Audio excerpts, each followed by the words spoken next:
வணக்கம் நண்பர்களே, உங்கள் ஜோதிடர் சத்யபவன் பேசுகிறேன். இன்று விருச்சிக ராசிக்கு எப்படி இருக்கும் என்பதை பற்றி இந்த காலம் நம்ம பார்க்க போகிறோம்.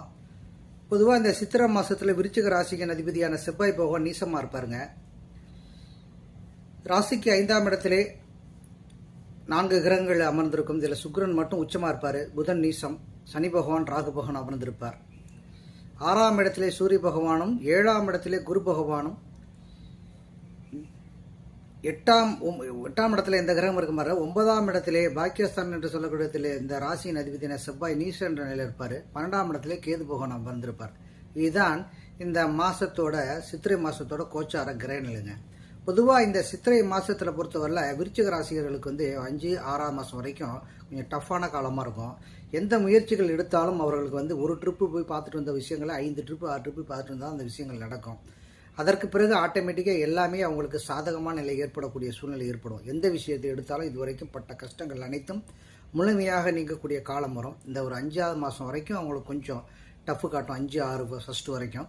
அதுக்கப்புறம் அவங்க நினைக்கிற காரியங்கள் அனைத்தையுமே அவங்களுக்கு வெற்றியை கிட்டக்கூடிய காலங்கள் நடக்க போகுது இந்த விருச்சிக ராசி என்பவர்களுக்கு.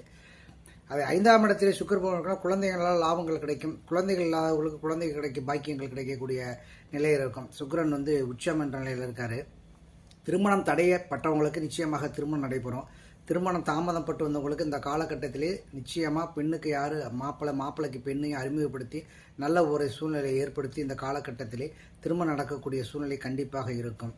அதே நேரத்திலே பாக்கியாதிபதி என்று சொல்லக்கூடிய இடத்துல செவ்வாய் இருப்பதனாலே, செவ்வாய் என்பது அந்த ராசியின் அதிபதி நீச என்ற நிலையில் இருக்கனால சின்ன சின்ன பிரச்சனைகள், சின்ன சின்ன தடங்குகள், சின்ன சின்ன தாமதங்கள்லாம் நடக்கக்கூடிய சூழ்நிலைலாம் இருக்கும். இதெல்லாம் ஒரு 5ஆவது மாதத்துக்கு பிறகு 6ஆம் மாதம் ஃபர்ஸ்ட்லேயே முழுமையாக தீர்ந்து நீங்கள் நினைக்கிற காரியங்கள் அனைத்தும் முழுமையாக வெற்றியை கிட்டக்கூடிய ராசியாக இந்த விருச்சிக ராசி அமையும்.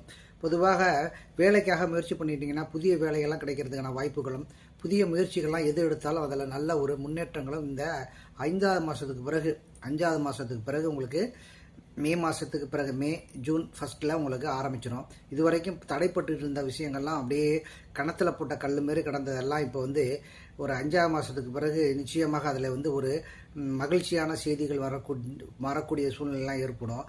நிச்சயமாக நீங்கள் இப்போ நினைச்ச போட்டு விஷயங்கள் அனைத்துமே இப்பொழுது வெற்றி காணக்கூடிய நிலையில் இந்த செவ்வாய் நீச்சல் என்ற நிலை இருக்கனால கொஞ்சம் தாமதப்படக்கூடிய சூழ்நிலை இருக்கும்.